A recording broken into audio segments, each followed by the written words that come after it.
Hey everyone, and welcome into a new edition of Player Spotlight. Today, joined by the illustrious and defending world champion, Steven Zapas, the ADC for the Pittsburgh Knights. It probably never gets old hearing defending world champ, huh, Zap?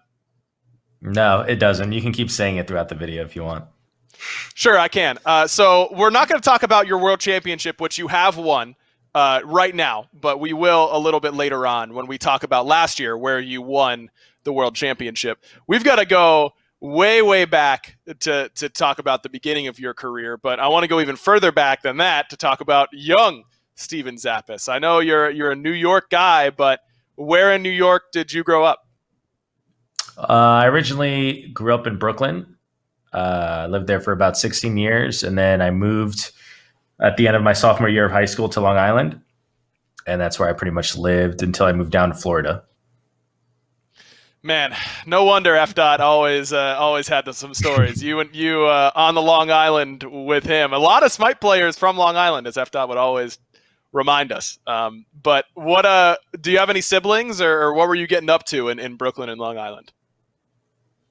Just going to school, man. Really, I had very old school type parents where it's like very study all the time, do homework, and I hung out with some friends sometimes, but not a lot. In high school, I did a lot of sports there, and I hung out with friends and all that usual stuff, and played games when I could. But I wasn't really big into gaming at that age because my parents were kind of strict in that sense. Don't waste your time gaming. Do other stuff. So I did basically everything else besides gaming, and that was pretty much it. What was your best? What sport were you best at? What were you headlining on?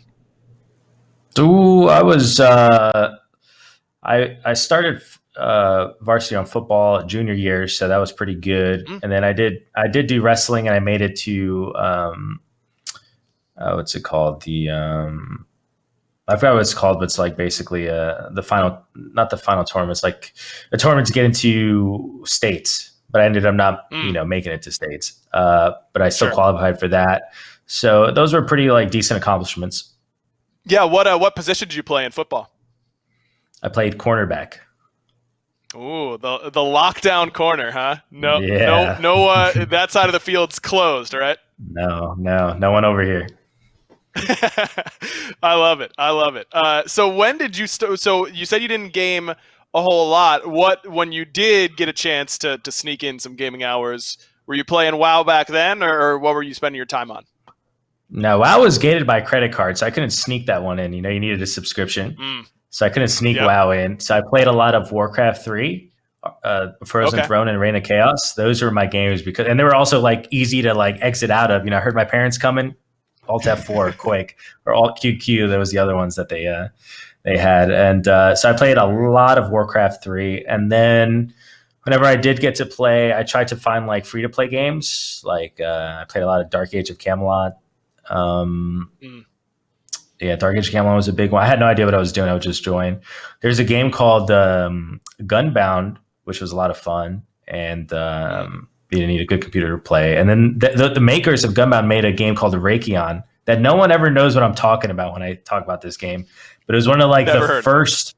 Yeah, it was one of the first third-person kind of arena PvP games I've ever played. It was very cool. You played a character, and it was just like an arena. You would just fight each other. You had moves, and it was so skill-based, which is kind of like Smite is. And I love that game so much with a passion. I always look for it, to try to get back into it. But now it doesn't even exist. I don't even know. But it was called Raytheon, Rakion. If anyone who watches this knows what I'm talking about, it was an amazing game. And that was pretty much the games I played growing up. Yeah, sounds like you were very much into the free to play, and then the third person kind of battle arena definitely kind of lends itself towards Smite. How did you find Smite? I was living with my friend Rob, aka Sparks. You have to be very old in Smite scene to know who he was.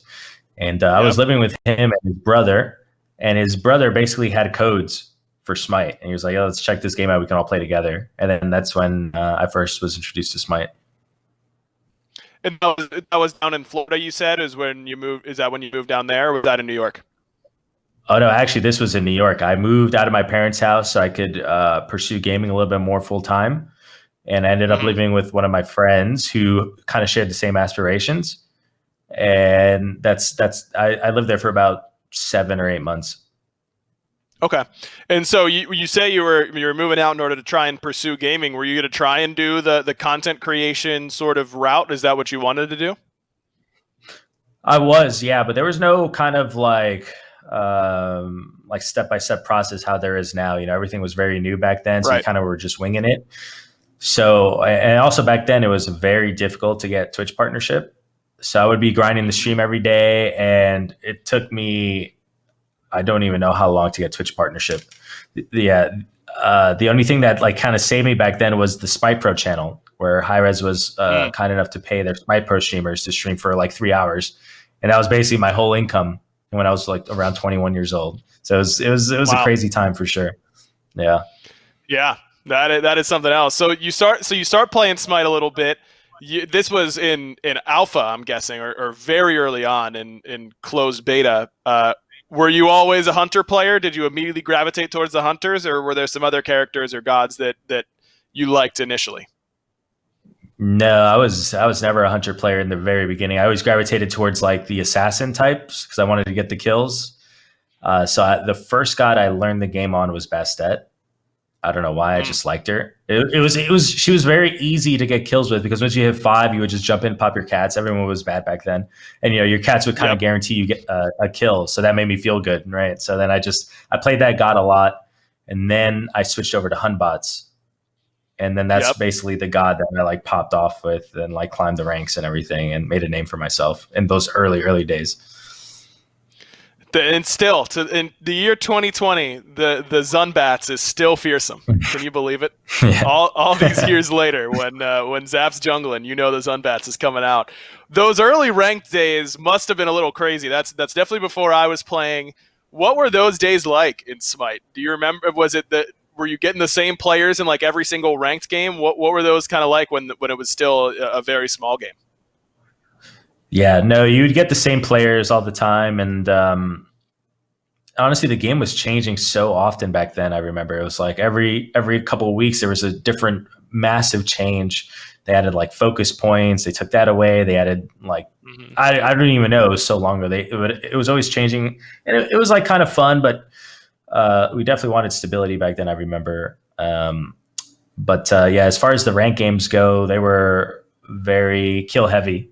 Everyone was just running around getting kills, and you saw the same players, and you made good friends. And some of the players I met all the way back then still play today, so it's pretty cool. Yeah, and that was NAEU servers were combined. It would kind of depend on who was whoever was there at the time. I know who was I talking to? I think Emilito was saying that he loved playing back in the days when it was NAEU together and slamming ranked queues. You remember Emil back in the day? Yeah, one time we got drunk together. We talked about it, and I always told him how I hated him during my SMITEPro streams. It was 7 a.m, my SMITEPro streams, and I would always get sniped by this guy Emilito playing on her, and he would always just BM me and be annoying and being like a little, just a nuisance. And then we were talking about it. He's like, yeah, I was in like junior high school back then. And, when you streamed, it was like end of school for Sweden, and I would come home and just snipe your games all the time and, watch the stream. And, maybe that was the like born or the dawn of stream sniping or something like that. Maybe it was like one of the first times, but I still remember those. I still remember that. Very appropriate that Emilito would be the progenitor of stream sniping in Smite. That just feels right in my heart somewhere. You know what I mean? That Emil is the troll to begin all trolls in all of Smite. So competitive scene obviously was pretty fluid back then. It was a lot of tournaments just kind of cropping up and things like that. Do you remember the first tournament that you got together to play with and who you played with on that tournament? I believe I remember. Basically after every rank game I would spam looking for a team because it was all about trying to be a pro and like make gaming work and all that kind of stuff. And then finally God, what was his name? I don't know, but he was running BL Gaming, not running it, he was just the captain of the team, and he was like, hey, our like one of our players Yeah, it's something with an A or I don't know, whatever. It wasn't Arena Tank. It was something like another guy with an A. But anyway, he said, "Hey, I saw you in ranked. Looking for a team. Do you want to sub in for this weekly tournament?" And I was like, "Sure." And then we ended up, I think, making it to the semifinals or something like that. And I had a pretty good tournament, so they basically just kept me on, and that was kind of the start of my career. Was that jungle or hunter or something else? There was no roles back then. It was basically 2-on-2. And yeah, they were basically just like, you just picked whatever you want. I was like, okay, I want Humbots, and let's pick something that's like decent with Humbots. I don't know, maybe Hades. I don't know what it was back then. It was wild back then. You kind of just picked whatever the hell you wanted. But yeah, I always played the best set in the Humbots. Okay, all right. The 2-on-2 meta was something else. Do you remember what I see here on the list? I can't pull up any of the teams; they don't have them, but I see the Borderland Gaming, Procore Gaming, and then Curse Gaming. What do you remember about those early tournament days? Did you stay with that core that you played with in that first few weeks, or were you teaming with other people as it kind of went on? So, I mean, to answer that, you have to know a little bit about me back in the day, where I was very much kind of like an aggressive player, and I kind of just thought I knew, or I could know the game the best and lead the team the best. That was just like my ego back then. And so when I was playing with that BL gaming team, they did a lot of stuff that I didn't like, and I would tell them, I want to do it like this, and they would argue with me. And then I quit the team immediately. I said I could just make my own team, and then everyone will just listen to me, like just as simple as that. So then I basically went to the ranked streets, and of course my friend Sparks joined me, who I was living with, and it was me and him. And then we just went on the ranked streets, and we were like, all right, who looks good? All right, this guy looks good. We pick him up. That guy looks good. We'll pick him up. And that guy looks good. We'll pick him up. And so then we made our own team, and we joined tournaments, and we started winning like all of them. And then some guy approached me. It was like, hey man, I want to make a team, and you can like be a partner with me doing it. I forgot who he was completely. And I was Procore Gaming, and that was Procore Gaming. And that lasted about, I don't know, a couple months. And then we were offered, I think through Nabil, a spot with Curse Gaming. They were just like he was like the liaison or the facilitator. And they were like, Curse Gaming is looking for a team. We want to set you guys up with them because we want to set them up with, at the time, one of the top teams. So we were like, sure. And then that's how I became Curse Gaming. And then we joined. Do you want me to keep going with the story? Like, keep it going. I don't mind. And I love it. Yeah, I'll keep rolling with it. And then after that, that's when we joined our first tournament. I remember it was such a big deal to me and Sparks because, that was kind of our dream, like, become a pro. And it was so new back then. Only League of Legends was just getting started with their kind of pro scene and everything, and Counter-Strike. So then we were invited to PAX East. And I was excited because, they were like, oh, they pay for our flight, our hotel and all that. I think they paid for the hotel. I don't remember. And then we played at a LAN. It wasn't really a LAN. But then we played at the Twitch booth, I think it was, or whatever it was, and we ended up winning that. And that was our first like big paycheck there. It was Bart there. That was Kelly was there before she even worked for High Res. Yep. And it was just an awesome time. I'll never forget that time. Who was on that team? Was Pon on that team? Was Pon on that Curse Gaming team? Yeah, it was me, Sparks in one lane, Pon and what's it called, Shadow Q on the other, and then Best in mid. The best in mid. Oh, okay. Yeah. That's kind of a stacker right there, dude. Especially for back in the day. I mean, You know how we recruited Shadow Q? We were like, okay, we need a good support player. Like our former support players weren't working out, and we were like, okay. I looked at the ranking, right, and I was like, okay, who has a good win to loss, and what's their most played gods? And I saw Shadow Q and he like played Ymir, Odin, whatever it was back then. And I was like, okay, I'm going to contact that guy. And then he joined the team, and that was that. And that's how you do research. That's using the noodle right there in order to pull together the team. Yeah. Just making it work. That's the way to do it. Then you go from Curse to Root Gaming. Was it that same roster whenever you went to Root? Was it you and Shadow Q and Pon and everybody? No. So what happened was there's this internal strife on the team on Curse, and it was mostly my fault. Pretty much everything was my fault back in the day because I was very like, I can't even explain how I was back then. I was very like my way or the highway, And then Pon started arguing with me, or he's like, you shouldn't yell so much, on the team. And I'm like, yeah, you're right, but I don't care. And, I was resentful after that. And I was like, this team, you know what I mean? Like, I'm gonna get out of this team. I don't need them. So then I left. Yeah. So then I left, and then I got approached by Root. And then it was either Root or I was going to join up with Allied and Xing, who were also really top ranked players at the time. And I had like a decision to make. I was like, do I want to play with them or I want to play with Root? And then I figured like maybe with Root, they're more established. We could just have like an easier time, because I didn't want to go through the whole like training a team kind of thing again and everyone getting on the same page. So I figured, all right, Root, I'm just going to join Root and like, go with the flow and just see where it takes me. And who was on that Root roster? Oh, it was Lassus, Matty Pocket. I'm not sure if Anatoly was there originally. Ananster was on there, and Anatoly. I think it was Anatoly. Yeah, it was Anatoly. Yeah, that Root team eventually becomes Dignitas after a couple of changes. You, Lass, and Toly stick together, but with Shadow Q, did you guys pick up Shadow Q for that or either right around that transition into Dignitas, or was that a little bit after? It was during Root, I think. What happened was Matty Pocket stole one of my kills in a competitive game as Bacchus. It was 1 HP, and he Bacchus ulted for the kill. I wasn't having that. So I was like, all right, man, you're off the team. And then, but what happened was I was taking it very seriously back then, And then I remember he was telling me you shouldn't take that kill, and he was like, "Oh, it's not a big deal, blah blah blah." And I was like, "I can't have that attitude on this team. I want to go and go hard with this." And so we booted him after that. That wasn't the only reason. There's a lot of other reasons. And then sure, but that was the funny part of it. And then then we brought in Shadowkey. I was like, Shadowkey was really good, and that cursed team back then, I think they broke up after that, or they were like scattered in the winds. So we picked up Shadowkey. I remember Shadowkey was really good. And then we also picked up the best, because we also kicked Ananster. I don't know why we kicked Ananster. That was the dumbest thing we've ever done in our lives, kicking Ananster. And then we brought in the best for mid. We put, you can't kick Andy. And then what's it called? Yeah, we kept Anatoly. Then we put best in mid. We put Lassus in the jungle, and then that was the Dignitas roster.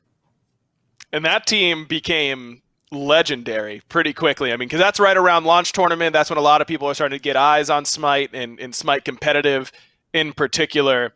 What do you remember from launch tournament, just like as a player? Do you remember going to that arena? I mean, that must have been the most. I remember I drove down from Pittsburgh. I was in the crowd at the launch tournament with my friends. That was like that was such a cool experience for me as a fan. What was it like as a player? It was surreal, because that whole venue was just for us. They did makeup on us, you know what I mean, all that kind of stuff, and that was so new to me. It was so surreal to me, and I was like, wow, this is amazing. And then you play they had really loud sound, really loud speakers, and it was very bass heavy, and so you just heard everything. It was like boom, first blood, and then like it was everything. You hear the cheers like woo, and it was an insane environment. It was just an amazing. It was kind of like a smallish arena where like everything was kind of just in front of you when you were on stage. You know what I mean? Like the seats were like steep. It was like on a steep hill kind of thing. I don't know how to describe it. And it was just so cool. You saw everyone. And but it was also very nerve wracking for me, because I was very shy back then. And that's actually one of the reasons why I didn't do any of the interviews at launch tournament, is because I was super shy back then in front of crowds and stuff like that, which is probably something people don't know about me. Yeah. And so I remember just being very nervous, not when I was playing, but anytime I wasn't playing, I was very nervous. I was kind of just hiding behind Lassus the whole time. It was easy for him to be in his shadow, you know what I mean? Especially how big he was. Yeah. And so it was easy. I would just hide behind him, and he would do the interviews. And then I remember one time they begged someone else to do the interviews besides Lass, because he was doing all of them, thankfully. And then they wanted me to do it, and I was like, no, I can't do it. And then Toly pulled a bro move, and he was like, don't worry, Zap, I'll do it. And then, that was the launch tournament experience for me. What a guy. And man, it's so funny to hear you talk about how shy you felt, because your gameplay was you were getting in there. I mean, you want to talk about where the aggressive Zapman memes come from. You watch some of those launch tournament highlights, and the Apollo ult into Phoenix when tier 2 tower is still up is legendary. I mean, that's the kind of stuff that you were doing back then. So it was pretty different than what you felt like outside of the game, but inside the game, if those who might be a little bit newer to being a fan of Smite, that was maybe peak aggressive Zapman was at launch tournament. Yeah, I basically just wanted to annihilate everybody across from me. I just wanted to prove I was the best and just destroy everyone. And I was always going aggressive. And they had sprint 3 back then, so it was so easy. Like, you got a little advantage, or like, for example, what happened was like a lot of people would use an important ability, and then you just dash in and sprint, and they'd be dead because they can't fight you. Because, for example, I remember there was a kill on Smek I had where I was Apollo. He's on her, and Honor's really good into Apollo, but I was clearing the wave with just auto attacks, and then he 2'd. As soon as he 2'd, I immediately just go in and dashed in and just kill him because I knew he couldn't trade me after that. And there's like plays like that. That's what Sprint 3 allowed you to do. Like, if someone made a crucial mistake like that, wasting an ability, you win the trade. They can't get away from you because you have Sprint 3 to chase them. So that's how the dynamic was back then. So it was crazy punishing like meta gameplay, and it was just a ton of fun. Sprint 3, man, that was peak ADC. For again, our newer fans, Sprint 3 was a relic. You didn't get them at 1 and 12. You had to buy them. And Sprint 3 was 600 gold on a minute cooldown or 90-second cooldown. I think it was a minute. 60 seconds. Yeah, 60 seconds. Yeah, a 1 minute cooldown, and you got a ton of movement speed and true haste. So you didn't even have to land your autos. You just didn't have a basic attack penalty. Everyone called it the gas pedal because ADCs could just like slam it and gun you down from anywhere, and it was OP, but it was fun. It was a lot of fun. That was peak ADC. There was no thorns. That was peak ADC, no thorns. So that was all right. Zap, you get to choose. Season 8, you either get to remove thorns or get Sprint 3 back. What are you choosing? I mean, at this point, it has to be remove thorns just because I'm such a proponent of that kind of stance. So I would have to. You're a broken man, Zap. Can't even take the Sprint 3. That's almost sad. I remember Dignitas, you guys had such an air about you. You guys were the best North American team. You definitely had the biggest personalities. You were a big streamer. Lassus was a big streamer.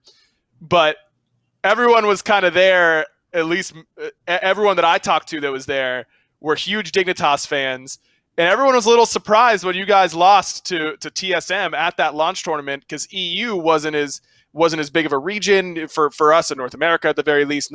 We didn't know quite as much about those EU players. Were you guys caught off guard by how good TSM and some of the European teams were at that launch tournament? No, they just played a different style of game. You know what I mean? They picked the late game gods like the Vamanas and the Freyas, and I guess we kind of valued Freya, but not that highly. But we kind of valued the pressure instead. And so what would happen was like we'd fight them and we'd be winning, and then all of a sudden the Freya's online, and then they just run us over, or the Vamana's online, and they play like Hebo too, and they just have so much damage in the late game compared to us, where we just won the lanes, they won the late game. They outscaled us basically. I guess that's the term. Even though that term's like kind of never used in Smite, but that was a true thing back then because the Hebo did 1 million damage, so did the Freya, and my Apollo and Muzenkov picks, they just fell off completely. Like, and if Freya went on me, I died instantly. Hebo went on me, I died instantly. Vamana went on me, I can't trade him in his ult with his Sprint 3. So that's basically what would happen. They had a whole different meta. We didn't think their picks were that good because we won lane, and then they turned up the heat come 20 minutes, and we just got ran over. It's so interesting that still, I mean, the last 2 years SPL has been mixed together, but even in the final year of NA and EU being separate, that trend was still really largely true. NA valued pressure in early game, and EU wanted to scale into late. It's just interesting to me that over the course of 6 years of competitive Smite, the regions kind of stayed with that identity for the most part. I don't know. Isn't that kind of weird? Yeah, I mean, those players kind of dictated the meta, right? Like our team scattered, or like other teams would scatter and they'd bring their philosophies in to that kind of thing, or like a lesser team would try to catch up to the COG Reds and the COG Primes in season 1, and they play pressure, so you'd play pressure just to match up with them. You know what I mean? And then the top team back then for EU was TSM, And so the EU teams are trying to catch up with them. They're like, oh, we got to pick late game, more late game than them. We got to pick, So I think that's kind of how it developed as the years went on. Yeah. It's just interesting. And still, I mean, a lot of the EU heavy teams, you look at a team like Space Station Gaming in Season 7, all EU players known for their late game, don't really like to play early game. It's kind of interesting, kind of how those trends continue even up until today. I don't think we can go year by year because you've had such a long career and an illustrious one. But there are a couple highlights I want to touch on. One of the big things about early Smite was ADC has always had this aura about it. You guys are the wide receivers to make the NFL comparison. The give me the ball sort of diva players a lot of the time, and a lot of that discussion about ADC in North America was you versus Barracuda on who was better. And you were kind of the loud guy, trying to make the big game-changing plays. Barra a little bit more reserved. Do you remember those early days of you versus Barra and how much everyone was watching your particular lane matchup? What do you remember from those matchups? I just remember wanting to destroy him every time I played against him, because he was my rival. I was like, no one's close to me, back then. And then all of a sudden he came out of nowhere. I think we were in a trip to China, and all of a sudden someone was like, you heard of this team, Vicious and Delicious? They just won the weekly tournament, because we did weeklies back then. I'm like, all right, whatever. We played them the first week and we annihilated. I remember he picked Artemis and I picked on her. And I was like, I'm going to teach him a lesson. I think he went like 0-7 that game.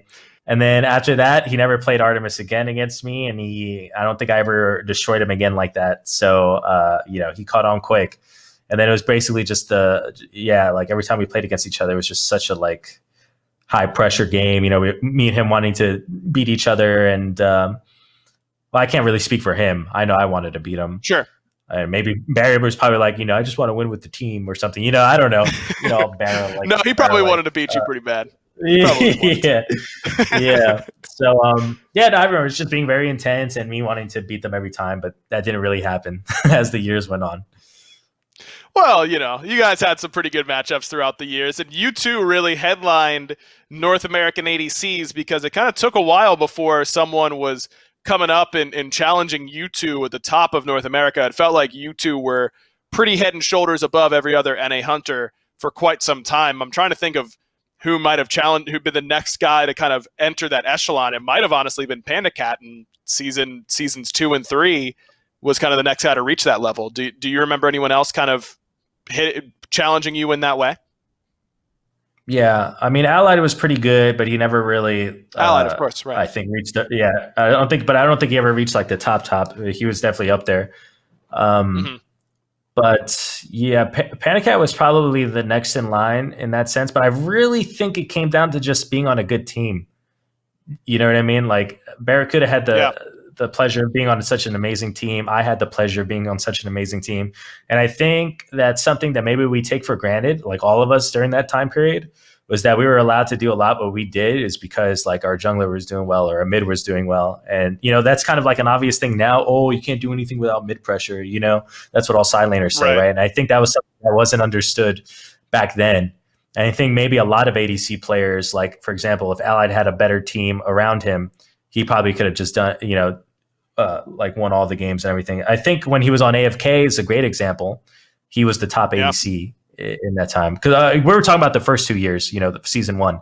Yeah. But now in season 2 is when AFK formed and he was the top ADC and I think it's the benefit of having a good team around you, right? He had Cyclone Spin there. He had Weekend in the Jungle, Incon support, right? Like those guys were a beast in season 2. And he I think he got a pentakill in that season, I remember, and like popping off. Yeah. And I think that's kind of what I benefited from without even knowing it. And I think that's what Barracuda benefited from without even knowing it back then as well. It's just we were surrounded by good players, and it opened the door for us to do whatever we wanted.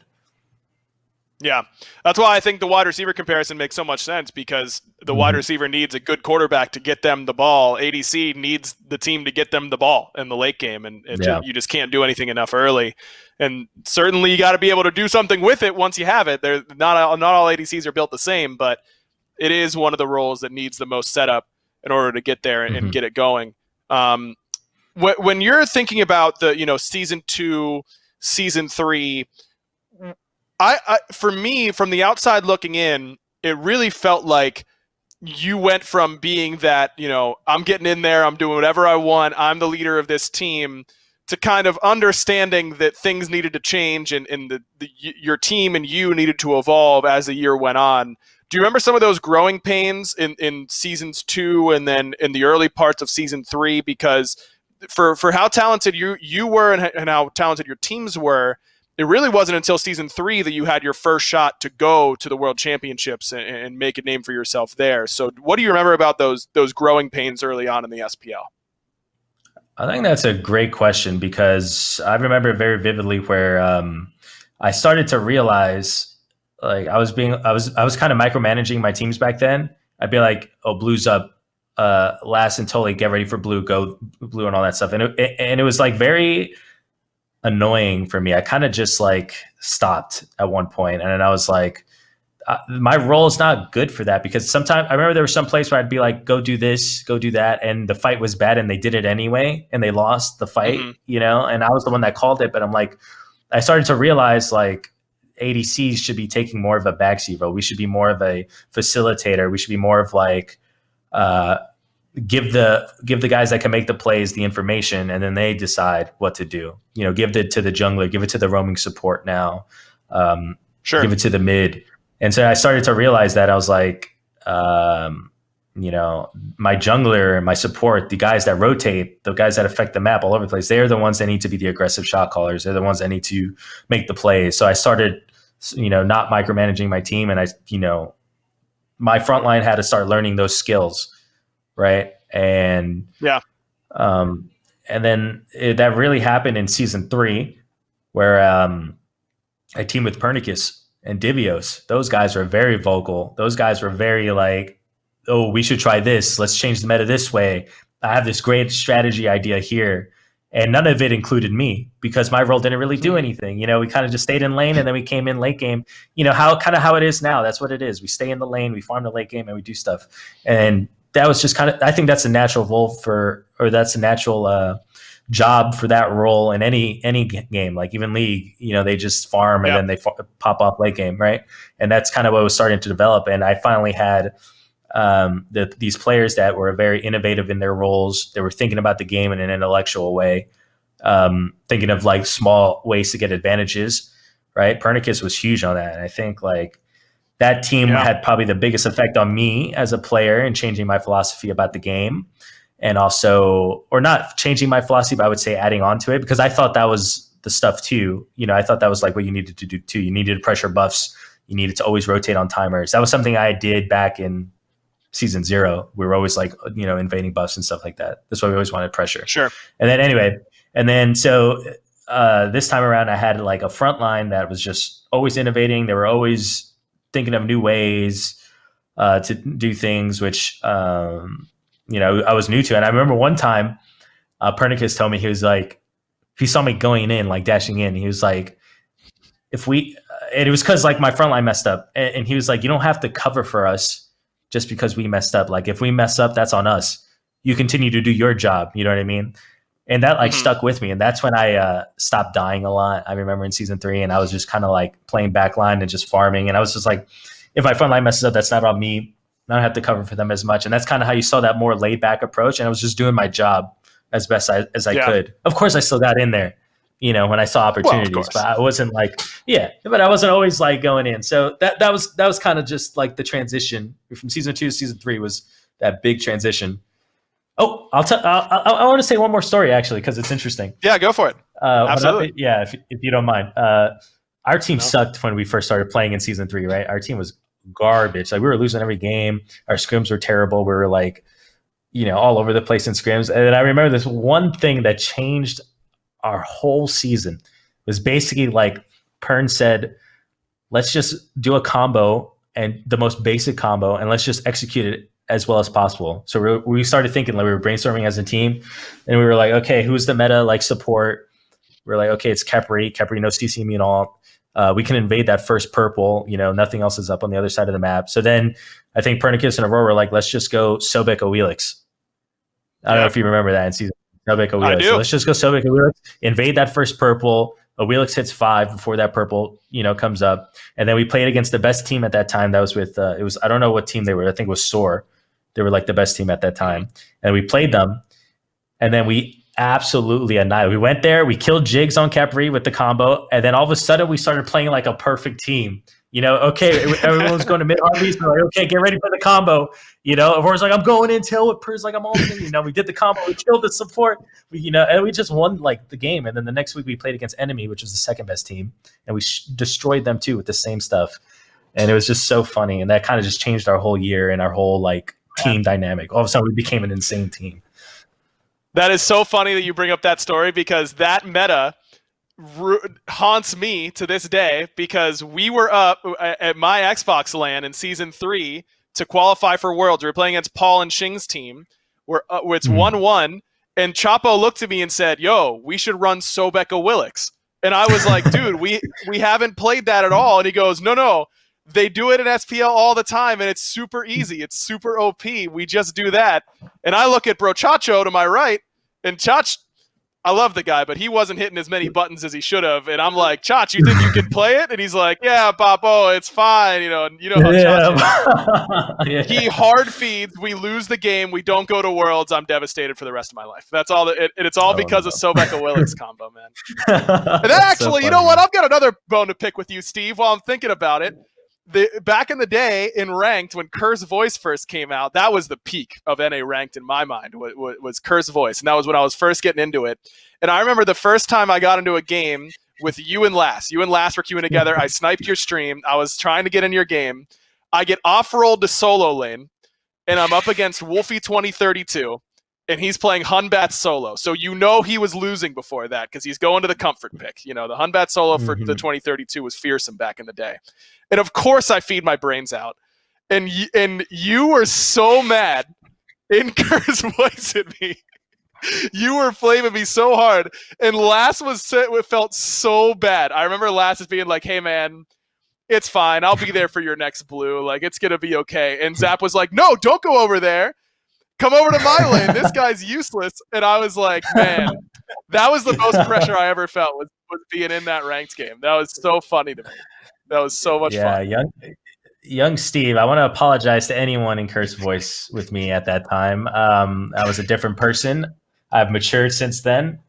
And yeah, I'm sure there's a lot of horror stories like that out there. You know what? I wouldn't have had it any other way. It wouldn't have been the real experience of Kerr's Voice without something like that. But I figured I should air all my dirty laundry with you right up front. Now we can move past it. You said it. We can forgive each other, and we can move on from that, because I got to talk about that season 3 run where you do become a great team and you get your first chance to go to Worlds. What do you remember about being tackled by Aurora whenever you guys qualified?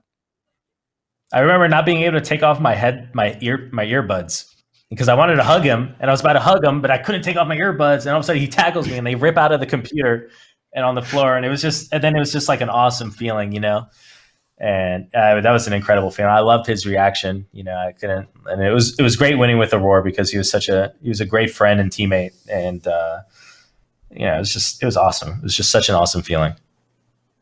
And that Worlds run was impressive. I mean, people think, that team had so much expectation and they flopped. They didn't perform. But that really isn't an accurate representation of what happened at that Worlds. You guys went to the semifinals. We're into game 5 there, really played very, very well at that tournament, just came down to one game. And I think that because game 5 was a blowout, people remember that as not being the best experience. But I felt like that was a pretty successful Worlds for you guys, all things considered. Did you see it the same way? I personally didn't see it the same way. I wanted to win the whole thing. And I remember being upset, because I feel like what made our team strong, our innovation and our meta-defining strategies, was also our downfall, because I believe we figured out the best meta at regionals, which was the mega pressure in mid with like good picks like Zeus Sobek and all that kind of stuff. And then we wanted to beat that. We were like, oh, how are we going to get more pressure? And we started picking Anubis, Kiraki, and Proxing. But that was more of a gimmick, not really a strategy. You know what I mean? Yeah. And also, Divios was very stubborn back then, where he didn't want to play Warriors. So you only played Guardians. And so what happened was Obey kind of exploited all that. They picked the pressure mid. They picked the Zeuses that we weren't picking. They picked like the Poseidons that killed Divios as a Guardian. They kind of we were so telegraphed, except for the proxy, which was whatever. And and so what they did was they picked more pressure in jungle solo. They picked double warrior, Erlang, Osiris, or Erlang, whatever. And they let us proxy and invade. And all they did was just invade the first buffs, because what happened was they knew after the hogs were down, they could just invade us again because they had the better fight at level 4 and 5, because we had a Sobek and a Bastet against Erlang, Osiris, right? So that's all they did. They got the pressure mid after the proxy. They got the pressure solo, and they just ran at our red, which made me useless because I had the pressure over the hunter pick, right? Because I had the Uller. So everyone picked pressure on their team except their ADC. Everyone didn't pick pressure on my team except me. And so they just ran at the red, and then it just snowballed from there. And then we finally, game 3 is when we started picking a Janus and like a Ratatasker or something. And we won those games kind of like, not convincingly, but they were close. But they felt good, And then, but yeah, I really disliked how we kept changing too much when I knew like that whole mid pressure thing, I knew was the strategy. It was so good. And we invented it, and we just never wanted to do it anymore. And then, yeah. And it was a disappointing year for me because I felt like we should at least made it to the finals. Yeah, we were close. Got to game 5 in the semis, but didn't quite make it. Want to fast forward a little bit because we are running out of time. The decision that you made at one point, I believe that was season 4, or was it season 5, to take a step back and take a break from the SPL, one of the only breaks that you've had. What led you to make that decision and to step down? And I believe you sat out the rest of summer and maybe the fall split of that year. So what happened was I was very burnt out, and season 3, our scrims were awful. Like the scrim environment was just awful. It was always just like arguing on the team. And then that's when the F6 at 2 minutes was invented, because everyone got red pot. And so if a jungler died, they reset the game. And so what happened was Pernicus would go and invade, die. We got F6, guys. I mean, there's no point in playing this game anymore, And I just sat there in my lane. I cleared the boars and I cleared a wave, and we were resetting the scrims again. And also my team believed in doing a lot of scrims. You know what I mean? Like we were like scrimming all the time, and I hated it because I didn't do anything. I just sat there, listened to them argue, and then all of a sudden scrims were over, and I played about nothing. I just hit minions, And it was just like awful, taxing. And then I was very upset about Worlds, and then I was very upset about the first LAN and the fall or the spring split of the next year, season 4, where teams were playing Robin, Osiris, right? Like pressure again, like the kind of like the Worlds meta developed into pressure solo and jungle, and we were still playing Guardians in solo. We were still playing like I don't know what Pernicus was playing, and we just got demolished. Like we just got ran over. It wasn't even close. I didn't even play the game again because like it was me and Arkle, and I farmed, and I was so focused on farming. I got a little bit of lead, and the game was just over, and I couldn't even play the game. And I remember it was like all those things like culminating into one, and it was like the straw that broke the camel's back, whatever that saying is. And I just had enough.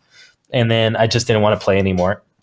Or at least with that team, I didn't really know how to go about it. So then I just kind of just left, Yeah. And then I got an offer for Space Station, who was a good team.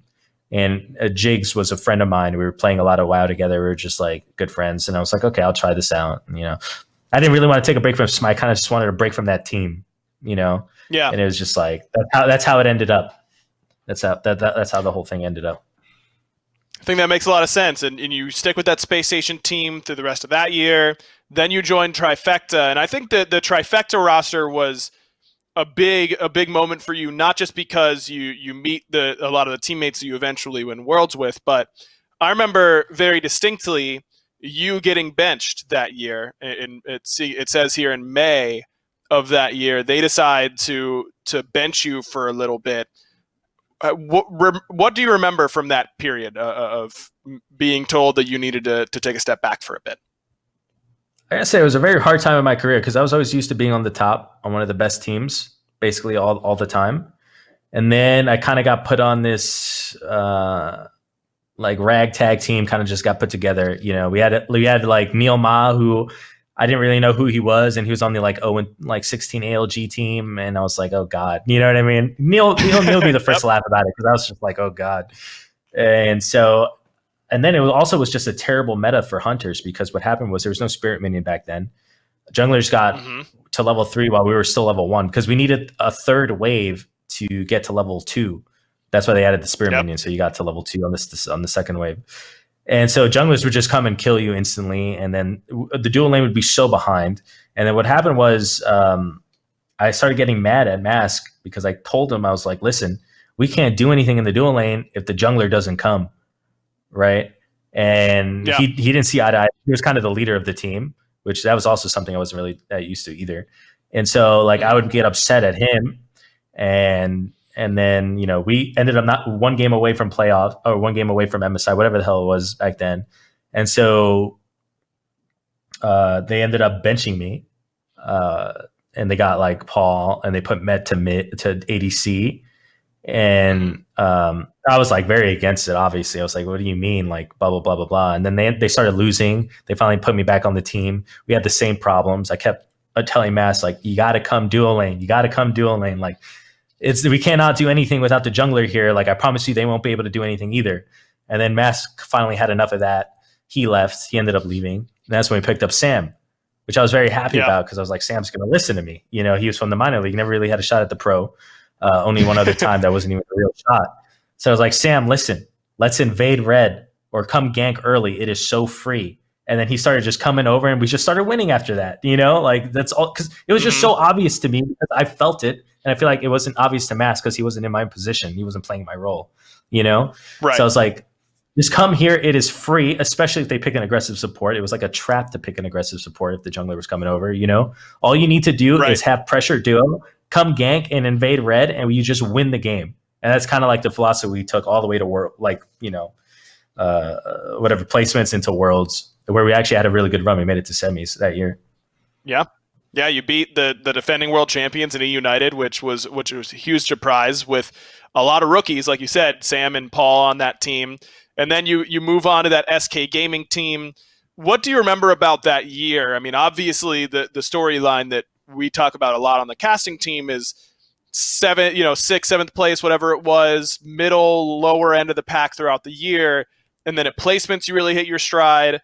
And then at Worlds, you guys play like a team on fire.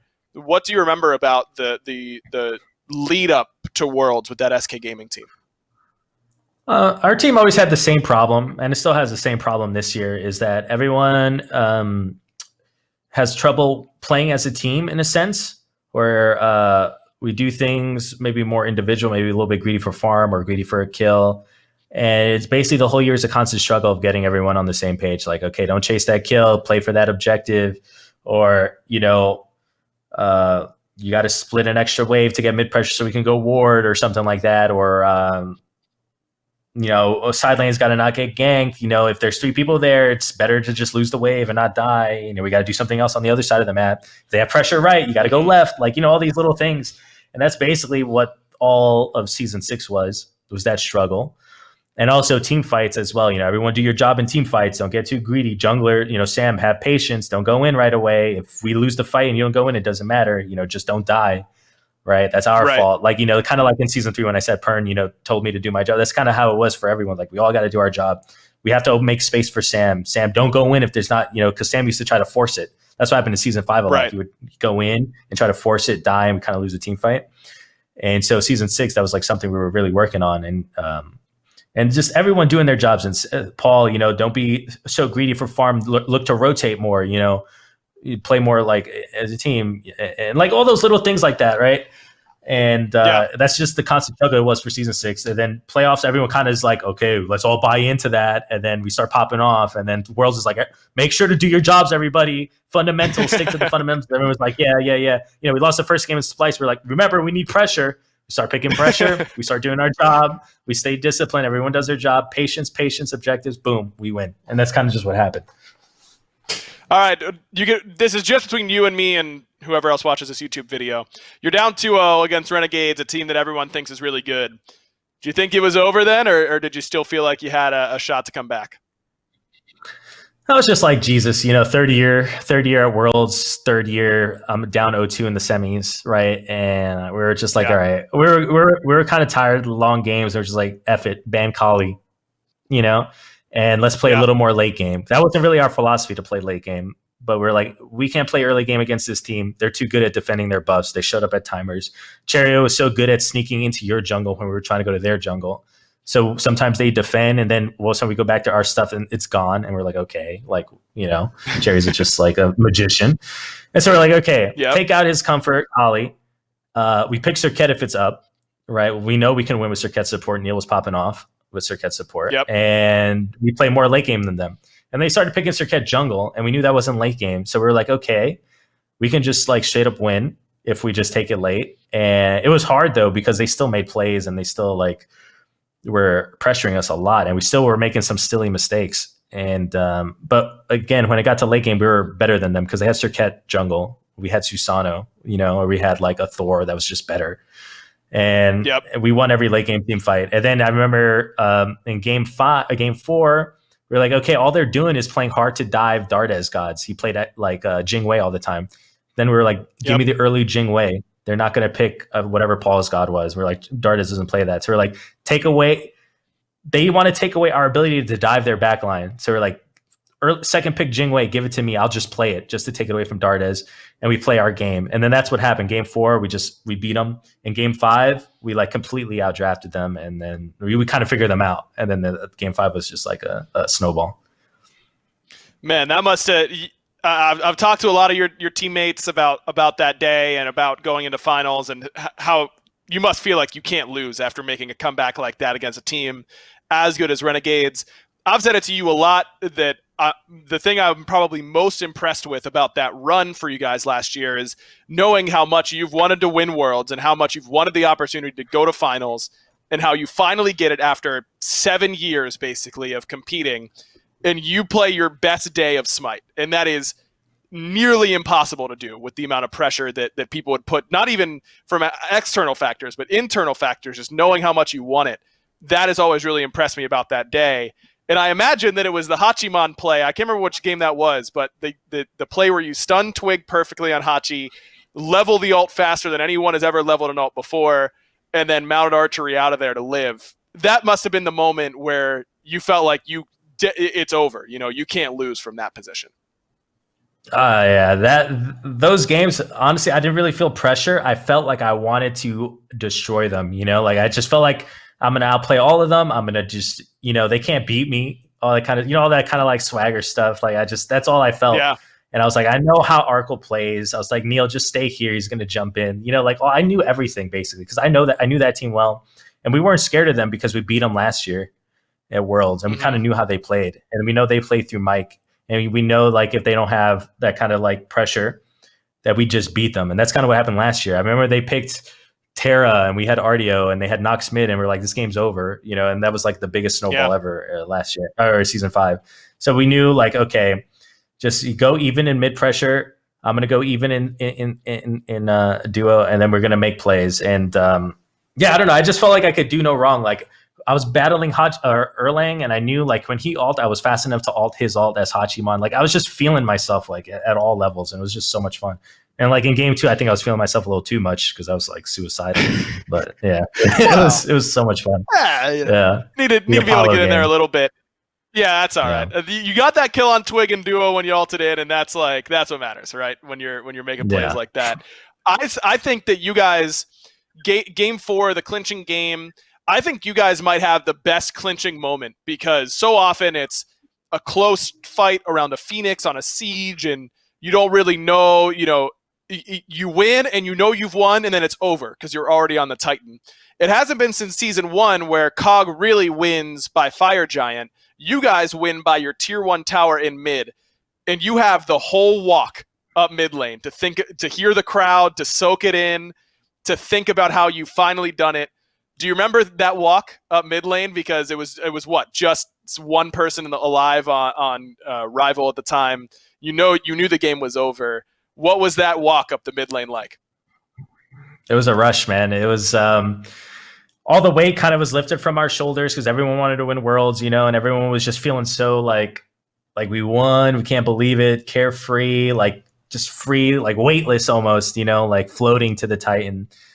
And it was funny because our personalities kind of just were the opposite as they normally were during that. Because Paul's usually like, just kill him in the fountain, man, and Paul is like, make sure we end, guys, make sure we end, don't celebrate just yet, make sure we end. And Neil's all like, kill Fafnir quick, and like, whatever, we won, yeah, blah blah blah. And it was so funny, man. And it was just an amazing moment. It was like an amazing journey with that team, and we always struggled throughout the year, like battling our inner demons of Smite, not playing discipline, all that stuff, and to win it all like that, like, and just the story, like going to placements and beating the top 3 teams that year. It just, I couldn't have asked for a better way to win Worlds, and with a better group of guys. It was just an amazing feeling. And that's how you get the title, defending world champion, Zapman. Love to see it. Zap, as always, great to get a chance to talk to you, man. Appreciate the time. Got any shout outs before we let you go? Yeah, I mean, shout outs to my season 6 roster. We were basically talking about them the whole time, and it was a pleasure. Shout outs to my roster now because, it's kind of the same story. We got to go through like placements and all that kind of stuff. And it's going to be an interesting end of the year for sure. Shout outs to the fans, anyone that's been watching since season 0 days, that's incredible. I'm sure there's some of you out there, and just shout out to Smite, man. It's been a journey.